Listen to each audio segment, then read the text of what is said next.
गांव के सरकारी स्कूल की घंटी बज चुकी है, लेकिन रवि खेत की मेड़ पर खड़ा है। उसके पिता हल चला रहे हैं। रवि पिता के हाथ से फावड़ा छीनता है और मिट्टी खोदने लगता है। सूरज ढलते ही वह घर की ओर दौड़ता है। घर पहुंचते ही बिजली गुल हो गई। रवि लालटेन उठाता है, पर उसमें तेल नहीं है। वह बिना रुके घर से बाहर निकलता है और सड़क किनारे वाली स्ट्रीट लाइट के नीचे जा बैठता है। सड़क पर ट्रकों के गुजरने से धूल उड़ रही है। हर बार जब कोई ट्रक गुजरता है, स्ट्रीट लाइट की रोशनी कांपने लगती है। रवि अपनी पुरानी गणित की किताब खोलता है। उसके हाथ ठिठुर रहे हैं, लेकिन उसकी नजरें पन्नों पर जमी है। हवा में उड़ती धूल उसकी आंखों में चुभ रही है, पर वह हिलता नहीं। वह एक एक अक्षर को रट रहा है। आसपास का शोर और अंधेरा उसे विचलित नहीं कर पा रहा। उसकी उंगलियां पन्नों के किनारों को कसकर पकड़े हुए हैं। वह घुटनों के बल बैठकर अपनी पढ़ाई में डूबा है। यह संघर्ष कल की परीक्षा की तैयारी है। वह तब तक नहीं उठता जब तक उसे हर समीकरण याद न हो जाए। अगली सुबह स्कूल की घंटी बजी। शिक्षक ने मेज पर पर्चा रखा। रवि ने पेन उठाया और लिखना शुरू किया। उसकी निब कागज पर सरपट दौड़ रही थी। वह एक के बाद एक समीकरण हल करता गया। जब परिणाम आया, रवि का नाम सूची में सबसे ऊपर था। सरपंच ने उसे अपने पास बुलाया। उन्होंने रवि के कंधे पर अपना हाथ रखा और कहा, कल से तुम शहर जाओगे। तुम्हारी पढ़ाई का खर्च हम उठाएंगे। रवि ने घर जाकर अपना छोटा सा झोला उठाया। वह बस स्टैंड पहुंचा। बस का इंजन जोर से गड़गड़ा रहा था। रवि सीढ़ियां चढ़कर अंदर गया और खिड़की के पास वाली सीट पर बैठ गया। बस के चलते ही धूल के गुबार पीछे छूटने लगे। रवि ने बाहर की ओर देखा। गांव की पगडंडियां धुंधली होती जा रही थीं। उसने अपनी मुट्ठियां कस लीं। वह अपनी नजरें सामने की सड़क पर टिकाए रहा। अब पीछे मुड़कर देखने का कोई रास्ता नहीं था। रवि शहर के एक छोटे से कमरे में पहुंचा। वहां न कोई पंखा था, न बैठने के लिए कोई आरामदेह कुर्सी। कमरे की छत से गर्मी रिस रही थी। रवि ने मेज पर देश का नक्शा चिपकाया और अपनी किताबें खोल ली। सुबह के 4 बजते ही उसकी आंखें खुल जाती।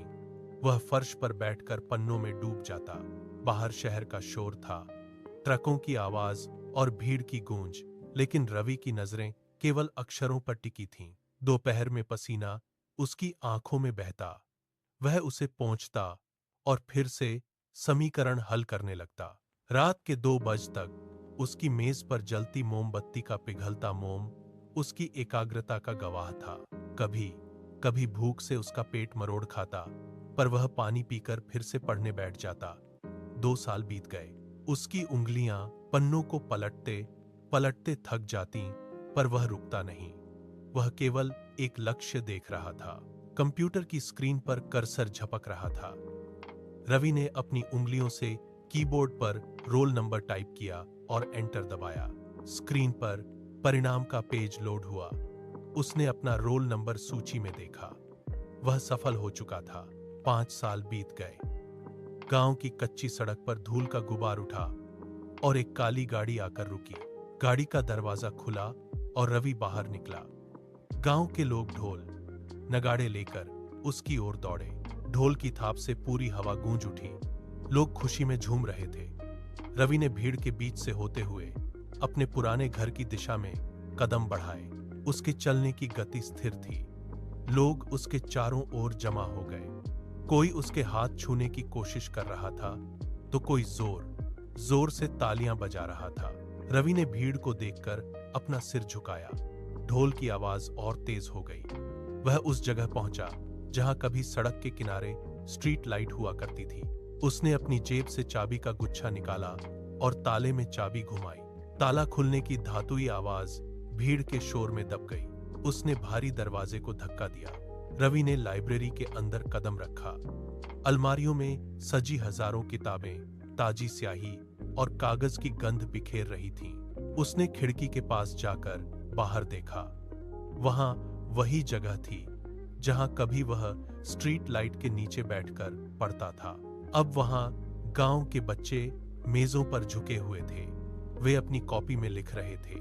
रवि ने देखा कि एक बच्चा अपनी किताब के पन्ने पलट रहा है। उसकी आंखों में वही चमक थी जो कभी रवि की आंखों में हुआ करती थी। रवि ने अपनी जेब से कलम निकाली और रजिस्टर में पहला नाम दर्ज किया। उसने खिड़की के कांच पर अपना हाथ रखा। बाहर की धूल अब एक सुनहरे भविष्य में बदल रही थी। उसने महसूस किया कि यहां जलने वाली यह मशाल अब कभी नहीं बुझेगी। रवि ने एक गहरी सांस ली और मुस्कुराते हुए किताबों की कतारों के बीच आगे बढ़ गया।